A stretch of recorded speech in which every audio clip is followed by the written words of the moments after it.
We will now proceed with the meeting. Are there any committee members that has a conflict of interest with any of the items to be discussed this evening? That's a no. Seeing none, thank you. May we then have a motion to adopt the minutes from the previous meeting dated September 9, 2020? So moved. Moved by Neil, Second. seconded by Anderson. All those in favor? Favor.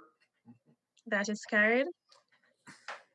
Okay, we'll move right into our presentations and discussions items. And just a gentle reminder to indicate if you desire to ask a question or if you have a comment, to raise your hand and wait to be acknowledged by the presenter or myself.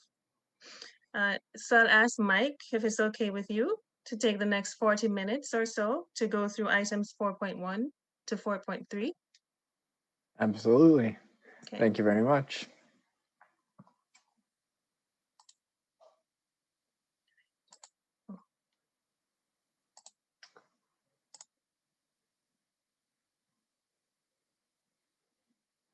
All right, can everyone see the presentation there? Yep. Yes. Okay. All right, so good evening, everyone. We're going to start with a presentation on the cultural heritage evaluation reports that relate to the Durham-Scarborough Bus Rapid Transit project.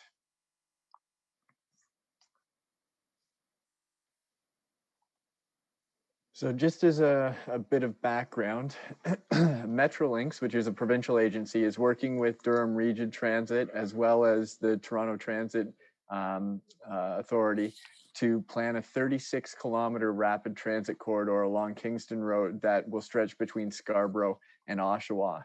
So at this point, there are going to be dedicated lanes for buses where that is feasible, and this will result in shorter travel times.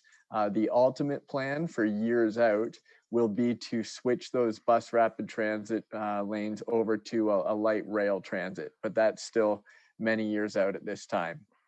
So currently the project team over at Metrolinx with all of their consultants are working on completing the technical studies, which will inform the exact route and the form that it will take to achieve this project. So just to give you a sense of what it looks like on a map, you can see here that it travels mainly along Kingston Road, as I mentioned, but in Scarborough, it actually veers off onto Ellesmere and passes through the U of T Scarborough campus and ultimately ends at Scarborough Town Centre, where at the other end, it heads all the way out east into downtown Oshawa.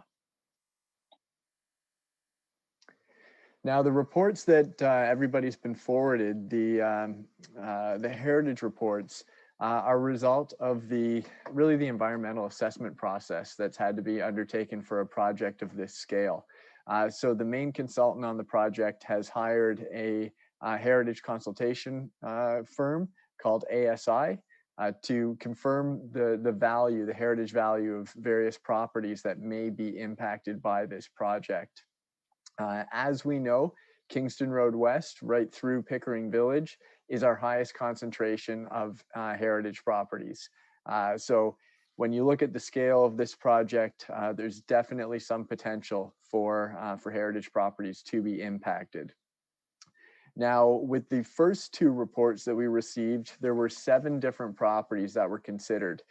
So the first report looked at 3 properties west of Church Street, those being 601, 605, and 607 to 611 Kingston Road West. And then the other report looked at the 4 properties immediately east, those being 571, 575, 577, and 579.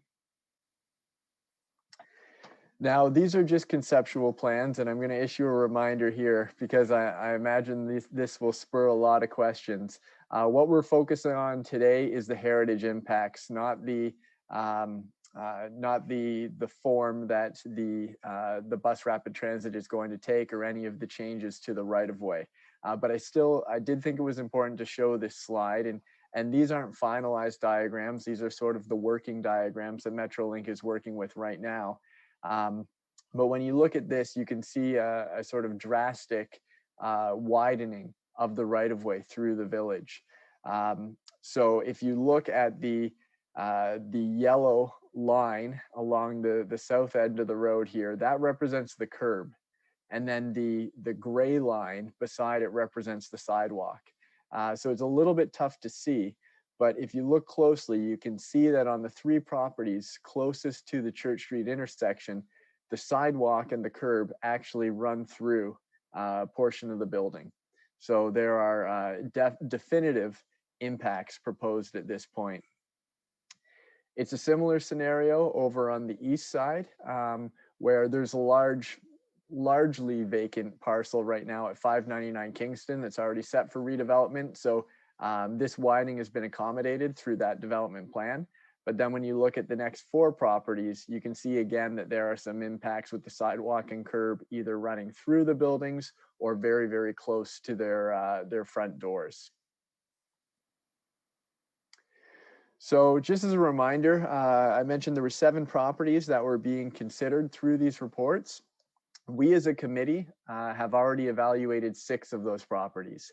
And in all 6 of those cases, we determined that these properties did have heritage value.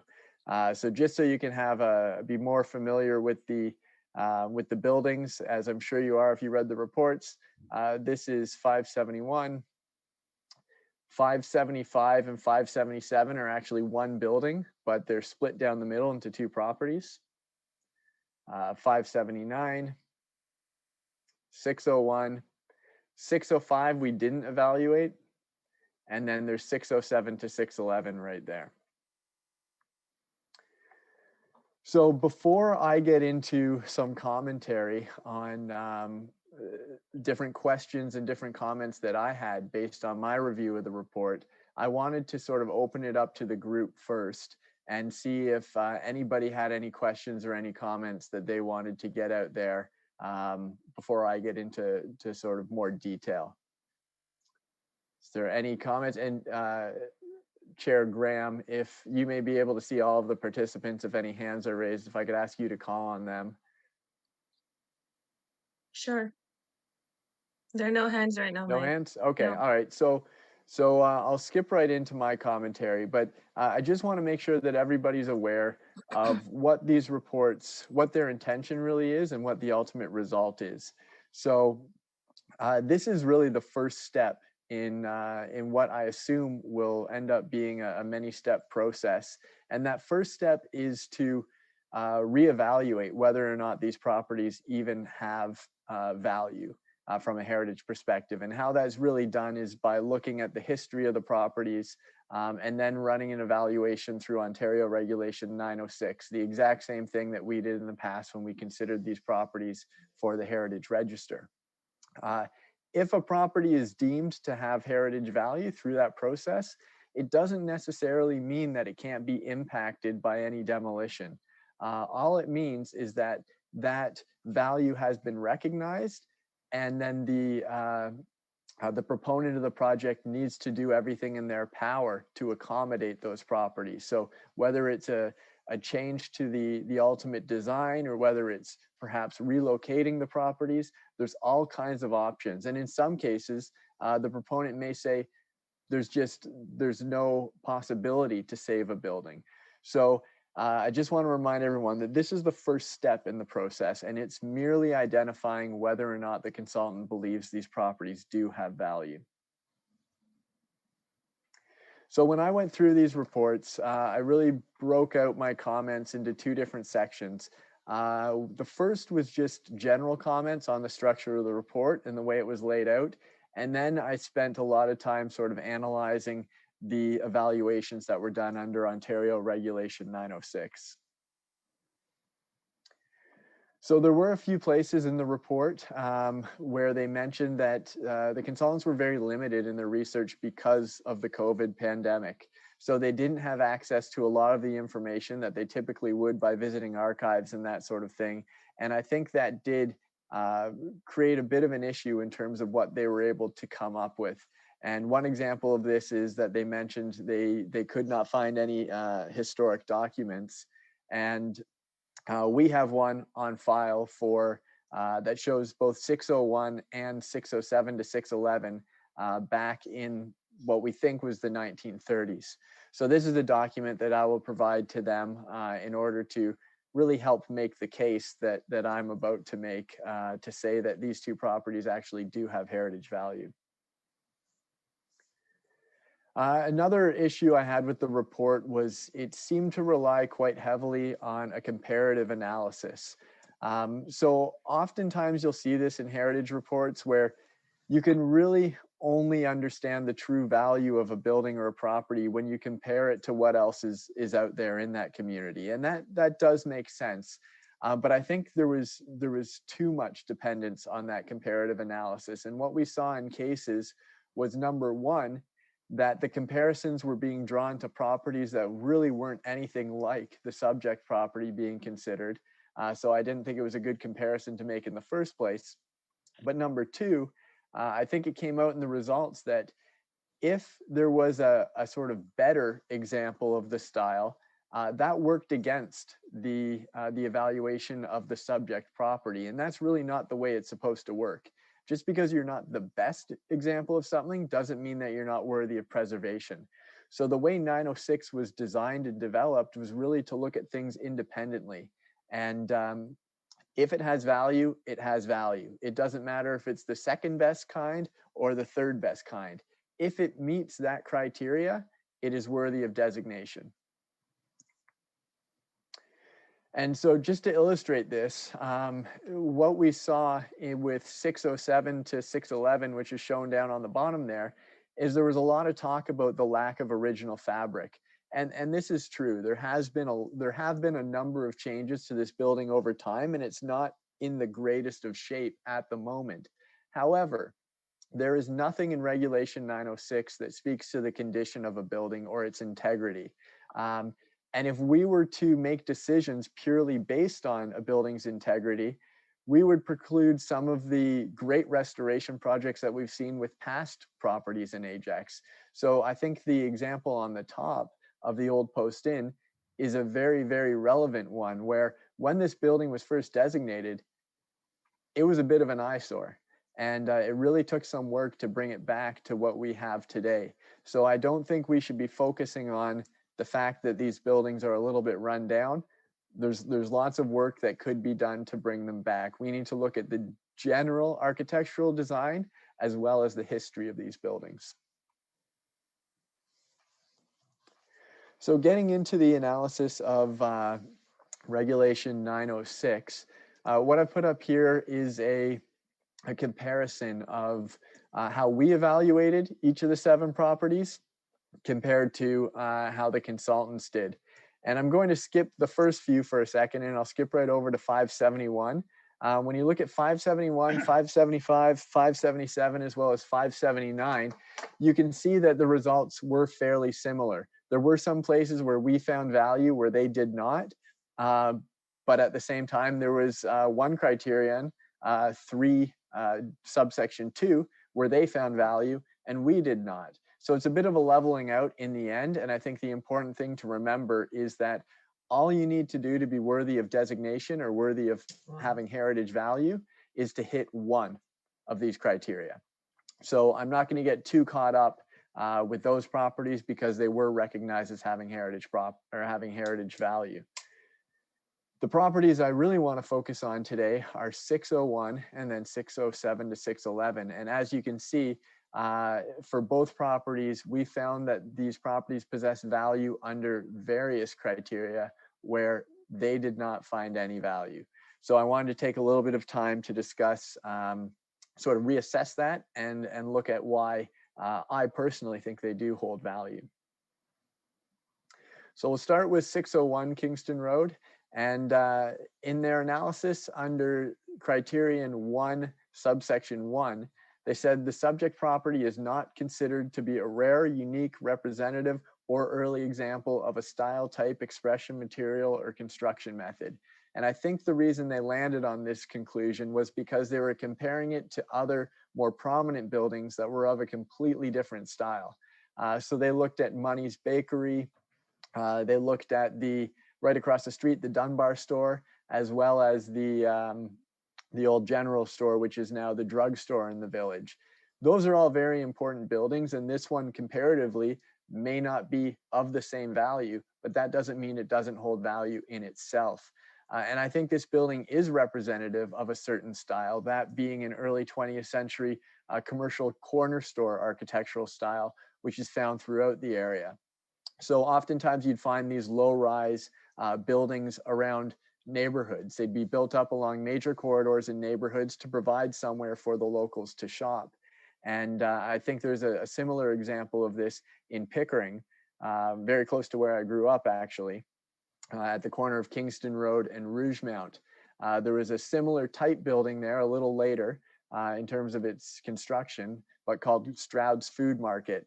And when you look at it now, you can see some similarities despite all the work that's happened to this building. So to say that this doesn't represent a certain type or form of development, I think is inaccurate. Criterion 2, subsection 1, looks at the historical value of the property. And in their analysis, they said Milestanley Chapman is not known to be a significant person within the community. I looked back at sort of everything we found through our research, as well as what they stated in their report. And my thoughts on this are someone who's a descendant of one of the original families to settle in the area back in 1810, who was also involved in several successful business enterprises, including running the general store for around 50 years, served as a village trustee, and also served as clerk of session for the United Church, needs to be fairly considered as a person that is locally significant.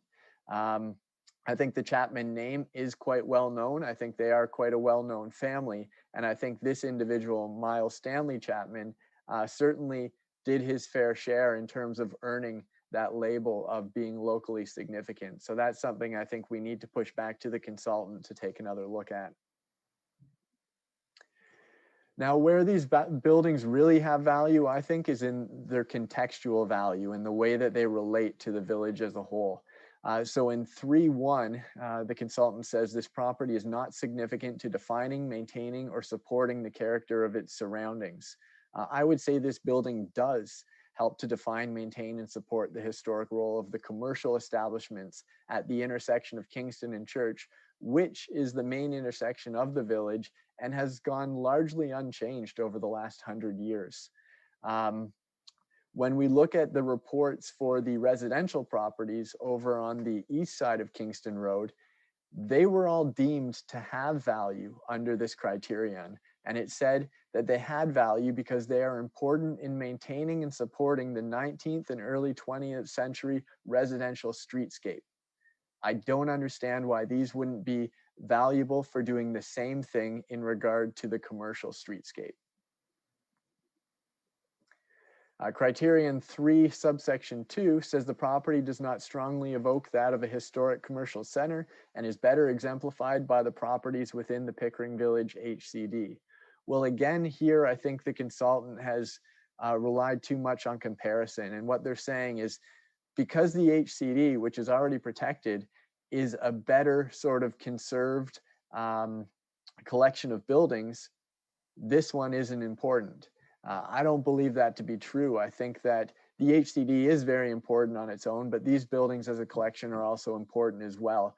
And these buildings actually help to define the difference between those two sets. So we know that Old Kingston Road was developed as the main sort of arterial for the commercial district of Pickering Village. But before that existed, this right-of-way still had these historic buildings.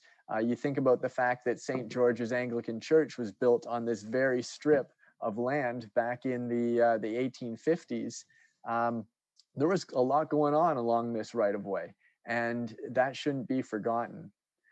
There's also a physical connection between this building, which was built by the Chapman family, and then the home, which exists only five properties down. So there's an important contextual relationship there that's both physical and historical that I really think needs to be considered by the consultant. Mike? Yep. Are you taking questions now? Sure, I can. Yep. Okay, Bruce would like to Just go a, ahead. just a quick comment. The house that you've got on the screen, that's not Miles's house. Okay. That's Mary Chapman and her husband's house. Miles's home was on George Jones Street. It's on the west side, the old house, and his wife's name was Edith, Okay. just for your information. Okay. And then, so we have the date of this building as this house on the screen as 1913, which always seemed a little early to me. I would have thought it was, maybe a decade later in terms of its construction. But Bruce, do you happen to know if the Chapman family members that did live in this house were related to Miles Chapman? Were they not? Yes. Yes. Okay. Yes. So I think I'll try and find that out for you, Mike. Okay. I can't quite remember. Okay. Thank you, Bruce. So despite the fact that Miles may not have lived in this house, there is still an important family connection there between these two properties. So then the last subsection I'll speak to on 601 is criterion 3, subsection 3. And it says the subject property is not considered to be a landmark within the community at large. This is always an incredibly sort of debatable topic because, I mean, you talk to anybody about what defines a landmark and everybody's going to have a different opinion. But I find it's almost unfair at times to ask consultants to determine what's a landmark in a community they may not be familiar with. In my eyes, this is a building that's been at this very, very significant intersection for 100 years. And I think it is a landmark in that sense, in that most people from the area, if not all people, would recognize it and do sort of think of it when they're thinking of Pickering Village. So again, I think it sort of calls for a reassessment by the consultant. In the end, if they determine this isn't a landmark, I mean, I don't think that's anything to really fight over all that much, because I think the other two contextual considerations are probably more significant. But I did think it was worth mentioning that, I wouldn't write this off as not being a landmark right away. So we'll move on to 607 to 611 Kingston Road. And again, they have said that the first criterion has not been met. So the subject property is not considered to be a rare, unique, representative, or early example of a style, type, expression, material, or construction. And in response to this, I just point back to what their very report says. And it says, the description of the building's construction as a staging inn would suggest a construction date prior to 1880, which is the date that we have on record. The massing and proportions of the building suggest it was built in the Georgian style, which would also indicate an earlier construction date, as the Georgian style was popular in Ontario from 1750 to 1860. So if they're believing that this is a pre-1960s building, I can't understand how they would arrive at the conclusion that this isn't rare or isn't a unique building. When I put up the side-by-side of this building and the old Post Inn, you could see a lot of similarities. The massing and the proportions are almost exactly the same. So while this one may not have the fabric that we see on the restored old Post Inn, I think there is some value there that needs to be considered. Again, with the contextual issues, they did not find that it hit on either 3 subsection 1 or 3 subsection 2. I'm not going to spend too much time on these because essentially it's the same argument as before. But in this case, what I think is really important is there is a connection between this building as a stagecoach stop and Kingston Road that does help define the area and does help to speak to the importance of this building. You could have traveled Kingston Road back in the middle of the 19th century and you would have seen buildings like this, just spotted every 20, 50 kilometers. There were lots of these buildings, and the fact that they were on Kingston Road is why they existed. So I think spatially there is a very important connection there that needs to be considered as valuable by the consultant. So just to sort of wrap up the findings on this one, I would dispute that 601 and 607 to 611 do not have heritage value. I think they do. I agree that 605 does not have heritage value. That's why we never brought it forward to the committee and never assessed it. And I would also agree with their findings that 571, 575, 577, and 579 do have heritage value. So I was on a call today with Metrolinx and found out that there may in fact be other shares coming forward as well. So as they continue with the design more easterly, there may be other buildings that are impacted. So keep that in mind, that those reports may come to the committee. And as I said earlier, just because the majority of these buildings have been said to have heritage value doesn't necessarily mean they're safe. The next step is for us to receive heritage impact assessments. So what that's going to do is that's going to look at exactly what this road would do to these buildings and how the consultants are proposing that their value is preserved. And whether that means moving them, whether that means demolishing them and put up a plaque, I don't know. So that's what we have to wait to hear from the consultants on, and then we'll have an opportunity to speak to those reports. So I do think it's important that we have some sort of a motion coming out of this, so that there is some direction to me in terms of the content that I should respond back to Metrolinx with. So, you know, as I always say, I've put up a sample motion. This by no means has to be what you guys recommend. But what I've laid out there sort of as a template is that staff compile the comments and questions discussed in this presentation and transmit them to Metrolinx for integration into the final cultural heritage evaluation reports. So I will open this up, I guess, for a little bit of discussion, and people can determine whether this is a motion that they would support or if they'd like to revise this.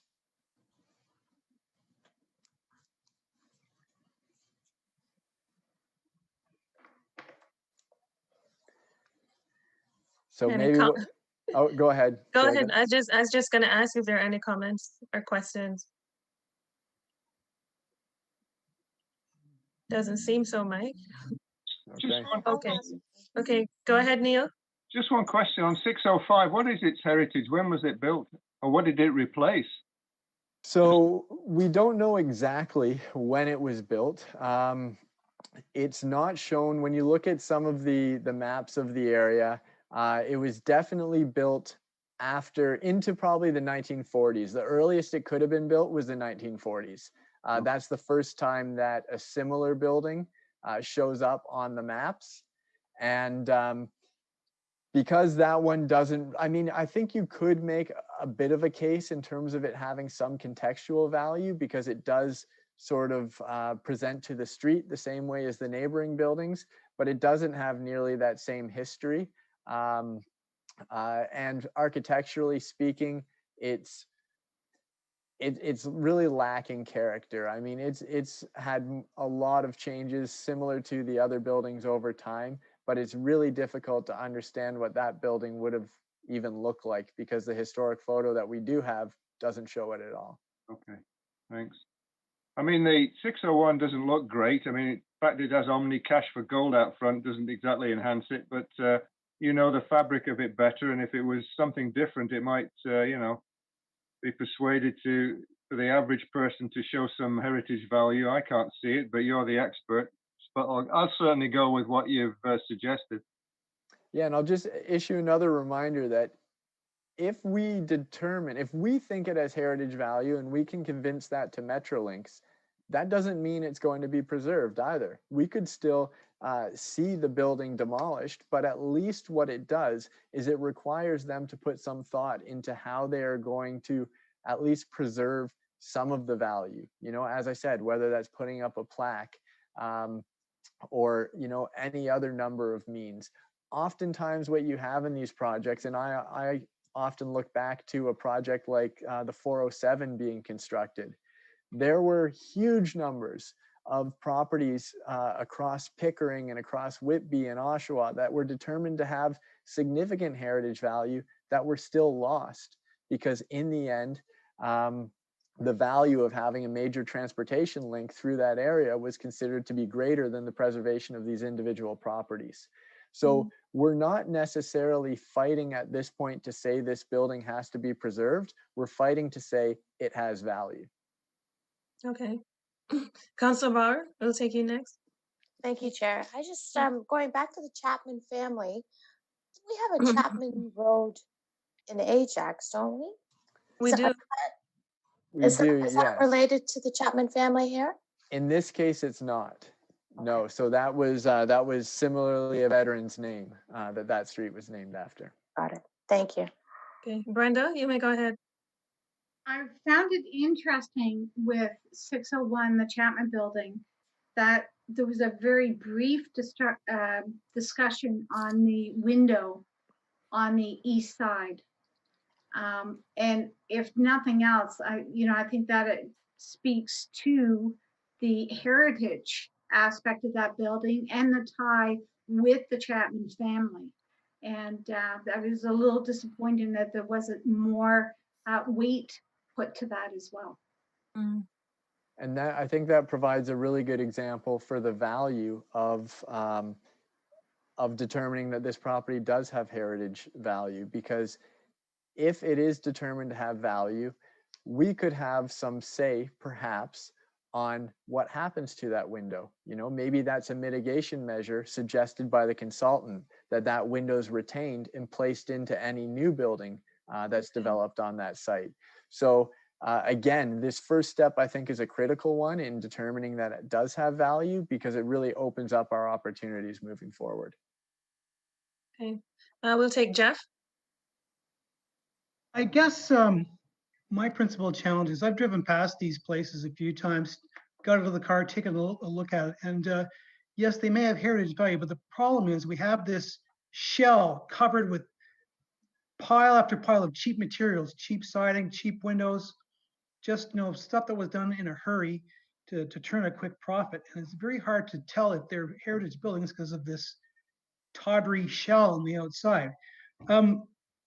Is there an image you could give us of when you had that heritage photo, which was fine, but could you paint a picture of what those buildings might have looked like before all the cheap add-ons were put on? Yeah, I think the best we can really do is that historic image, and unfortunately it's not a great image in terms of the level of detail. But I think even just seeing that building, so obviously the building with the large porch, the 2-story porch out front is 607 to 611, and seeing it like this, I know really changed my opinion of what this building could be. I mean, if something like that were to be recreated, let's say they were able to move this building back on its site and build on this original porch, it really takes on the value of a historic building that you would just think of when you think about sort of traveling back in time or traveling to a quaint little village. That's what we think of with the original materials.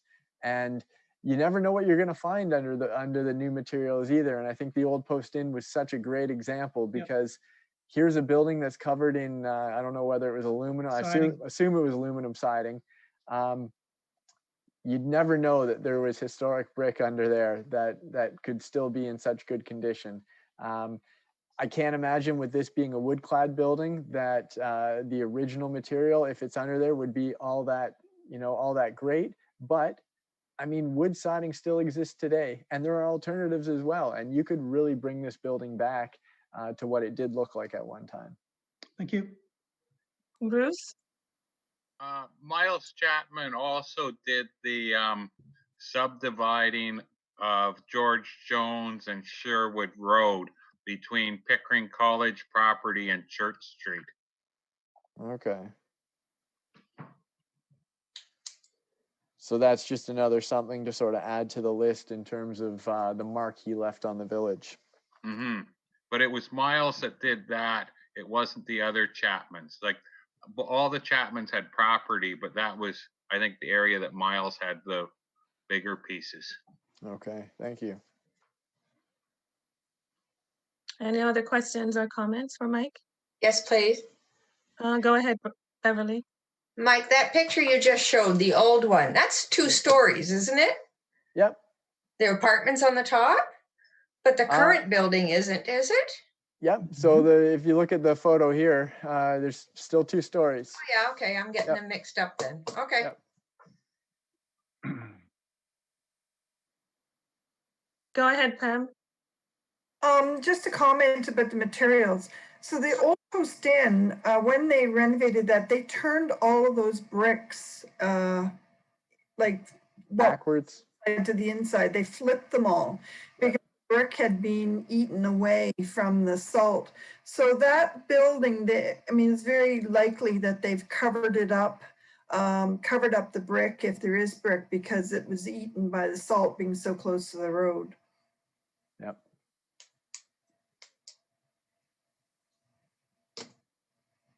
Back to you, Mike.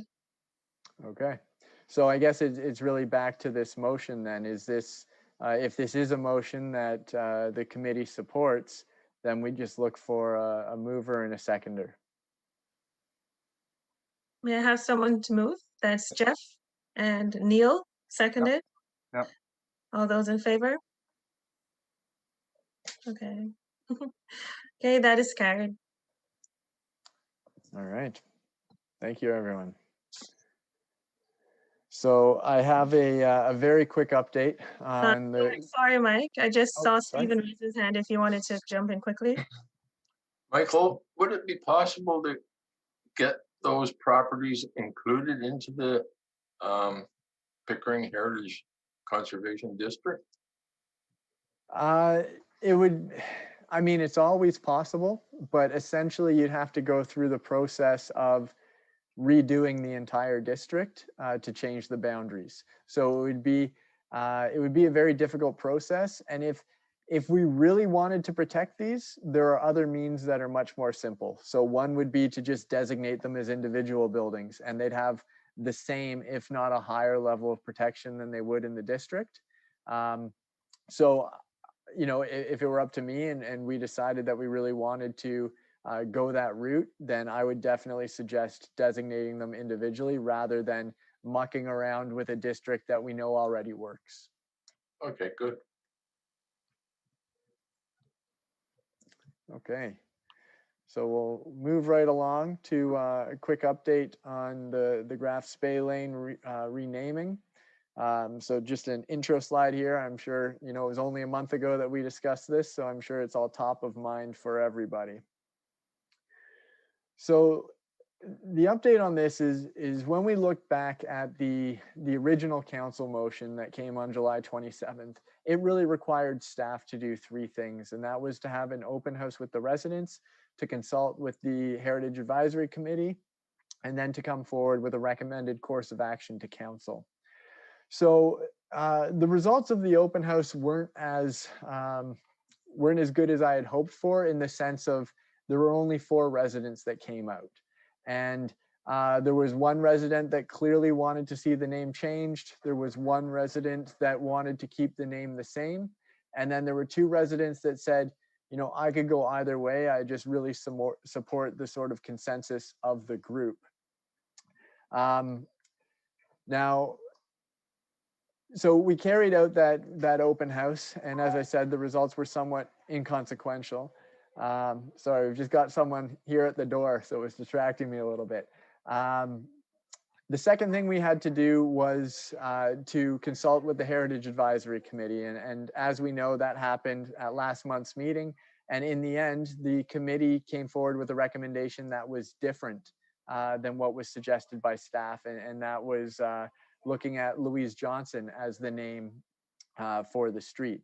Now, in some discussions that have happened with staff and council since then, I've been informed that there are other means that we can consider in terms of recognizing Louise Johnson and her role and importance in this community. So, for example, we have a building and park naming committee that looks to sort of historic people of value to the community, people that have done things within Ajax and enables us to commemorate them that way.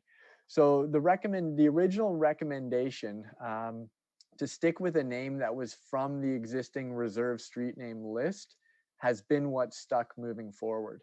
So this is going to be going to the General Government Committee on October 13th, and the recommendation stands as the original staff recommendation was, that the street actually be renamed to Hazard Short Lane.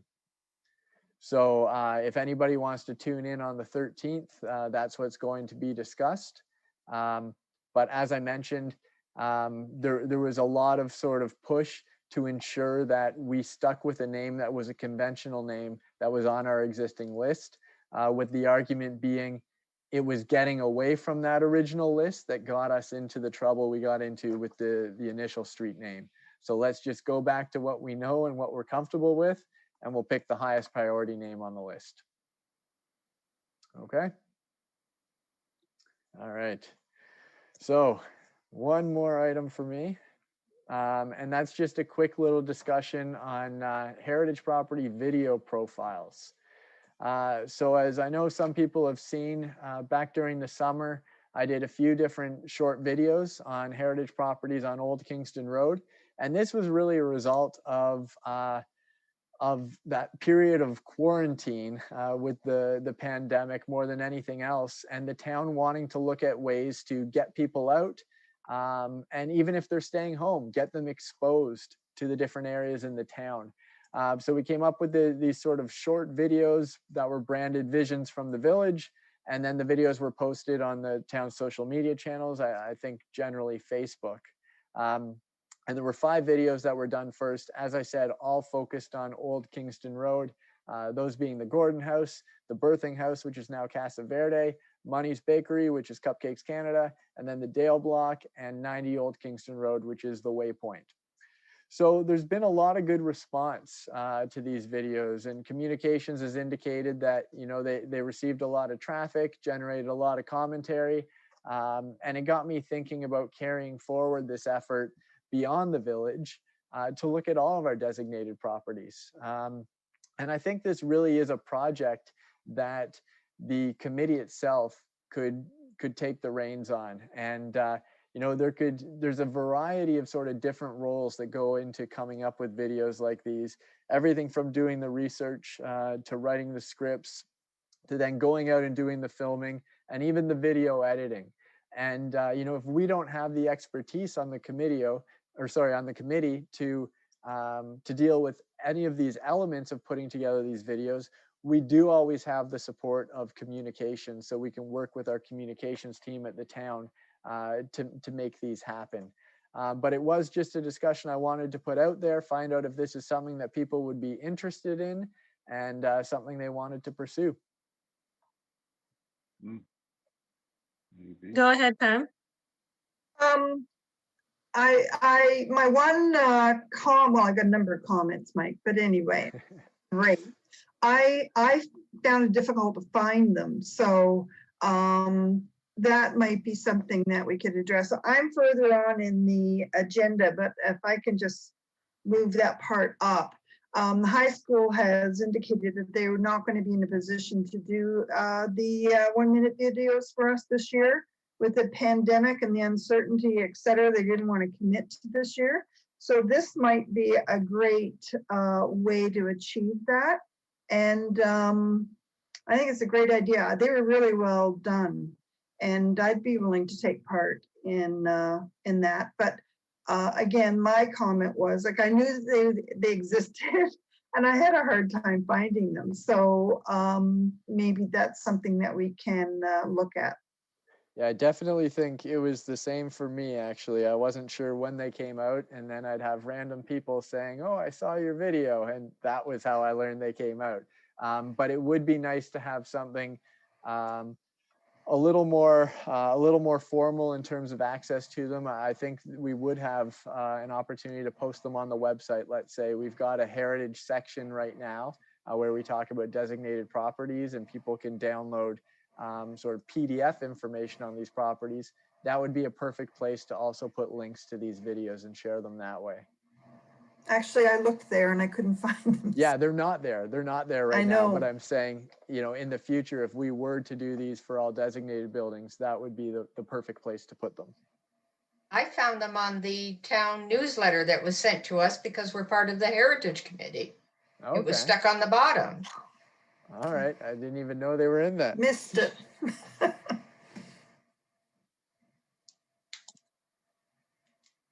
So is this something anyone else would have an interest in? You know, maybe speak to the component, whether the research or scripting, anything like that? Yep. Yeah, I think it's a good idea too. Okay. All right. Well, maybe Yeah, this is. Sorry, let me concur. I could certainly get involved in choosing a site, and I'm familiar with the research, script writing, filming, and editing. So Oh, it could be wow. something. Great. Cool. You're Yay. hired, Jeff. Yeah, and Mike, I saw some of the videos. I thought they were great. Could And we the have? Emmy goes to. Yeah. Do you think the Heritage Committee could have its own Facebook page? Would that be something that would be useful if they're That posting is on the something town? I think we'd need to get Mhm. sort of the perspective of legislated services and Okay. also the communications team on. So I don't know, Sarah, if you know anything about that. Through the chair, thanks, Mike. I'll jump in. Unfortunately, at this time, any communications that are coming from our advisory committees are on behalf of the town of Ajax. So we utilize the town's channels for social media and engagement, as well as the website. Okay. So, Okay. so Sarah, the town has a Twitter account? That's correct. Through the chair, we currently have Twitter, Instagram, Facebook, and the webpage. So I'd assume each of those would have a following. Twitter account would have a following. So basically you're not seeking it. Because you have a following, you're receiving it, right? That's correct. There are followers for all of those accounts, and all of the accounts are monitored through our corporate communications team. Okay, so there's a bunch of possibilities.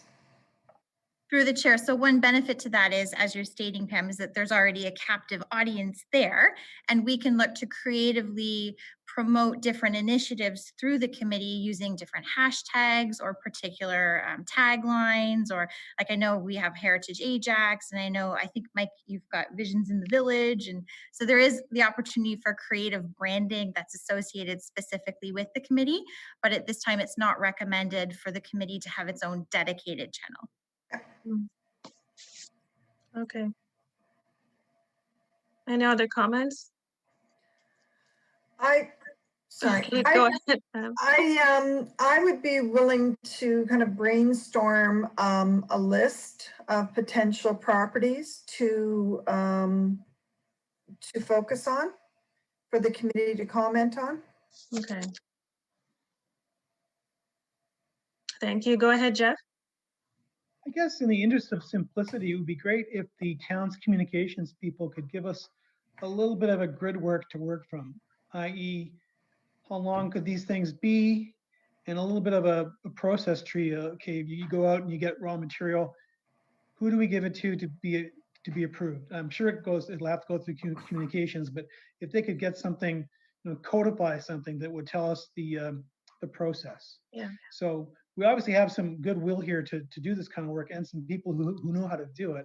It's just a matter of putting it into an acceptable form that town communications will handle. So what we need is just essentially a how-to. Okay, so I can Yeah. put that together in consultation with the communications department and maybe have that ready for the next meeting. Okay. Go ahead, Pam. I was just going to say, Mike, you seem to be. What did you follow when you did them? So communications had provided some general direction to me in terms of the length. I think they said anywhere between 1.5 to 3 minutes, but we found that the shorter, the better, actually. So I think 1.5 minutes was the sweet spot for these. But remember, when I was doing them, I was also focusing beyond the history, looking at current businesses and that sort of thing. That is perhaps something we want to continue. But when we look at other properties, things like residential buildings, you know, I can't imagine we'll be talking about the family that resides in there. Maybe we will, you know, if they've sort of gone out of their way to restore a building, then that's a story that deserves being told.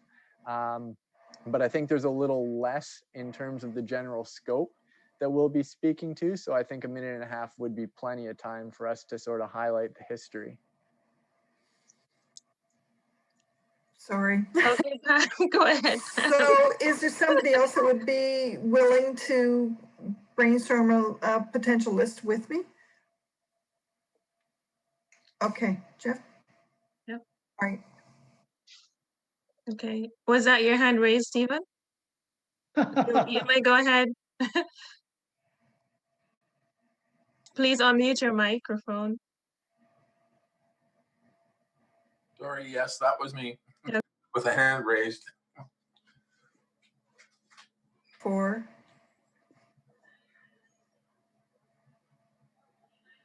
I'm assuming it's three of us then too. Oh, I think that's what he means. oh, okay. I thought you had a comment. Sorry, my bad. Okay. Okay, I'm gonna close off this section now so we can move forward. Thank you for your comments, Mike. That was really interesting presentations to Thank you, consider today. everybody. So we're gonna move on to Brenda. I'm gonna ask you to take us through your items 4.5 to 4.7, if you don't mind.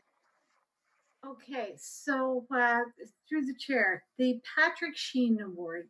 As everyone knows, we usually have a committee member make the presentation at the commencement ceremonies to the recipient of the award. However, though many of the high schools have a tentative commencement date set, there is still uncertainty as to whether or not these are going to actually happen.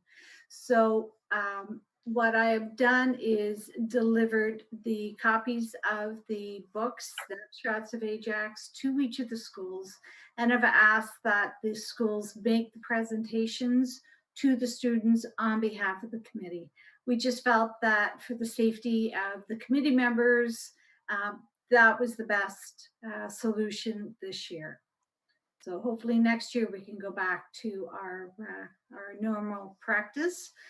But at this point, though I have names of all the recipients, the committee is not going to be involved with the commencements this year. Okay, moving on to the St. Francis Catholic Church 105th anniversary. So I received the draft document that Pam and Anderson have been working on, and I've been going through it and just kind of editing it. I was hoping to have a draft for the committee for this meeting. Unfortunately, I ran out of time.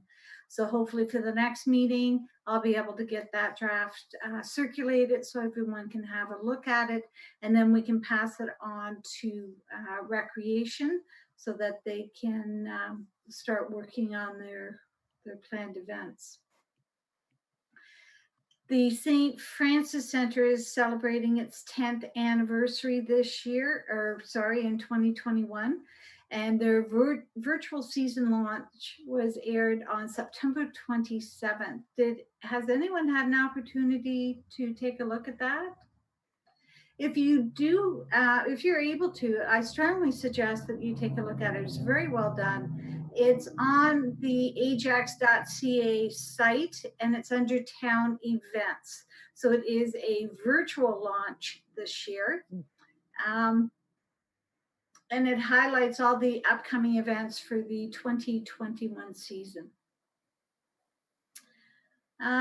Moving on to the virtual Spirit Walk. I had an email from Robert Gruber of Recreation and Culture who acknowledged and wanted to thank the committee members on the Spirit Walk dialogues that we've created for each of the Spirit Walks. The Spirit Walk for 2020 is the DIL tour.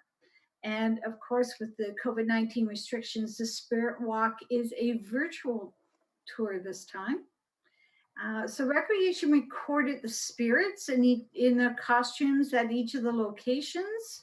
and used some old photos and some be-real video to enhance the online experience. The tour guides notes were recorded by Sylvan and Recreation. So the virtual Ajax Spirit Walk was launched Friday, September 25th. And again, this is housed on ajax.ca under town events. So if you haven't had an opportunity to watch either one of these, I strongly suggest that you take a look for them. They're well worth looking at. And that's all I had. Thank you. Pam? I just wanted to know, so was there an application made for the St. Francis for the visual story? No. Okay. Yeah, through the chair. Recreation did not have the time necessary to pull that together. And I understand that the application process was severely impacted by the COVID-19 pandemic. Okay. Thank you, Brenda. Any questions or comments from members? 1, 2, 3. No? Okay, we're at the point where Pam would have given her comments. Because we're there, I'm going to ask if you have any other comments that you wanted to add to what you had previously said. No, I don't think so. No? Okay, thank you. So we'll move on to item number 4.9. I'm going to ask Sarah to come in to talk to us about the annual report to council. Thank you, Madam Chair. I will jump in here. Nice to see all of you this evening. It is that time of year again where we are anticipating to have a report scheduled to council on the activity for the committee of the year 2020. We all know that this hasn't been our typical year as committee members, but it's still an extremely important opportunity to have the committee members have a chance to meet council, present some of the initiatives that they've been involved in throughout the year, and just talk a little bit about the mandate and the direction and focus that this committee represents. So we tentatively have that scheduled for the November 16th meeting of council. That would be an evening meeting and likely taking place virtually, just as our meetings have been recently. And just looking for interest from committee members this evening, and we can continue the conversation offline as well, whether or not there's interest in a slideshow presentation, as we've done in the past, a written report, a combination of both, and looking for some topics of interest and content that the committee members feel should be represented in such a presentation.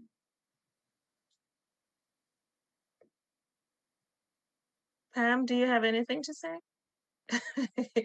Okay.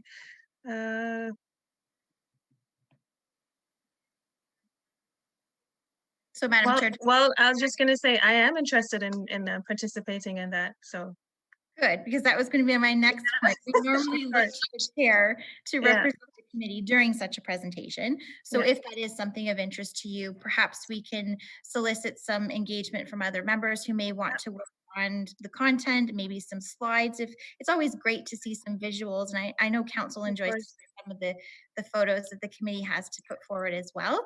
So we wanted to create a little bit of a subcommittee to work with Mike and Brenda on preparing such content. That's probably what we're looking for tonight. Okay. Any volunteers to assist with this? That's Jeff and Anderson. Great. Anyone else?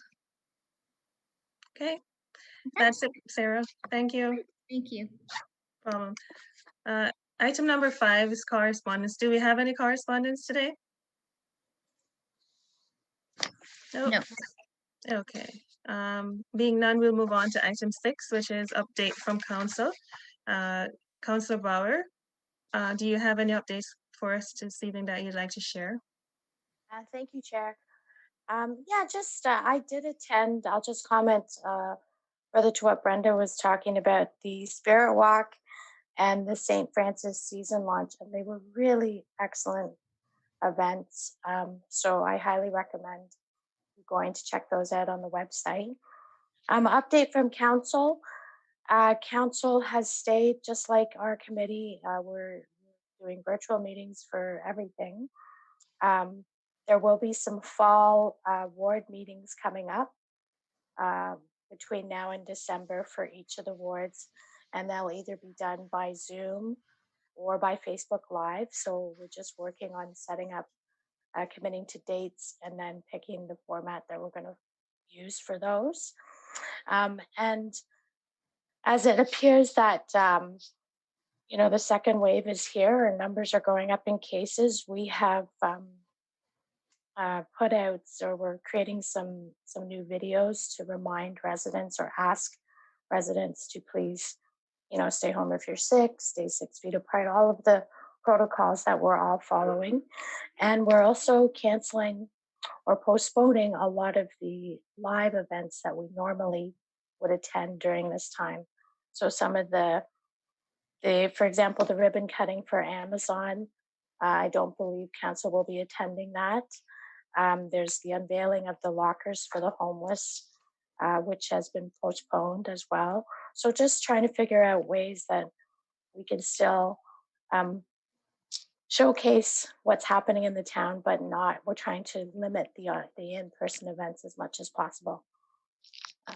Yeah, and we have our next meeting. I think it's on the 19th. And that's it. Thank you. Okay.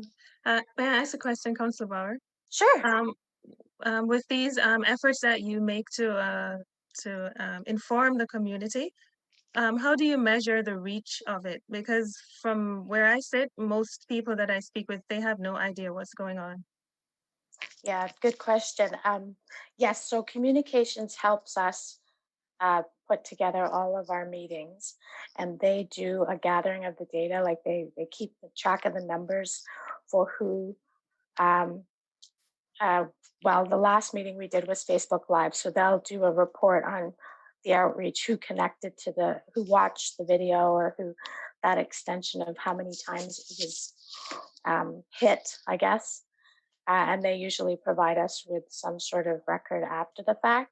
It is very hard, though. I agree with you, because we all have social media accounts, and so does the town. We try and send out, as much advance notice as we can for our meetings, especially. But we find, I get the same comments as you do as well sometimes, that they don't know about it, or they didn't know till after the fact. So I'm constantly trying to think of how to get the word out there in a more broad fashion. Okay, Jeff wanted to make a comment.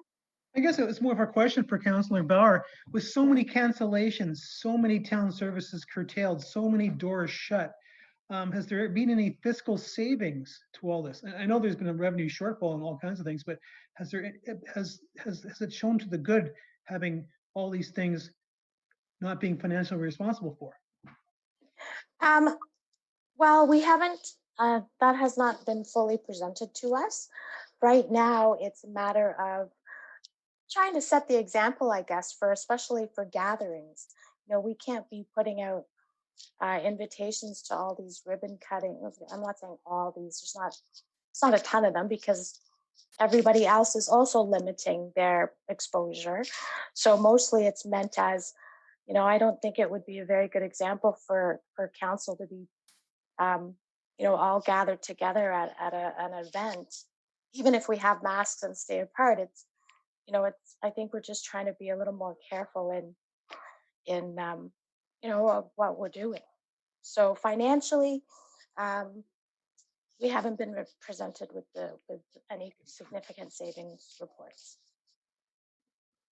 Thank you. You're welcome. Any other questions for Councillor Bauer? Was that your hand, Neil? No, I was going on to the next. Okay. Yeah, let's move on. Okay, so item number 7 is other business. Is there any other business to be shared? Okay, go ahead, Neil. Michael, is there any update on the Elizabeth Street Cemetery, on what's been happening with discussions with the church or anything on the whole situation?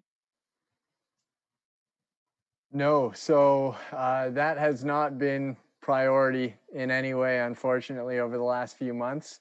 So where we stand is similar to, I believe, the last update that I provided to the committee, which was senior staff at the town is comfortable with sort of pushing forward in terms of creating a scenario where the church has to take some action. So back when we first discussed that with senior management, we said we need to do this at the appropriate time. And that time is likely, we were thinking, post-pandemic. Now knowing the timelines for this thing and that we don't have any definitive end date, we may have to reassess and start looking at it again. But I mean, in terms of the construction season and the season where any work would be able to be done, it's definitely not going to happen this year. So it's something we can probably start looking into for early spring. A bit like pushing a piece of string, this.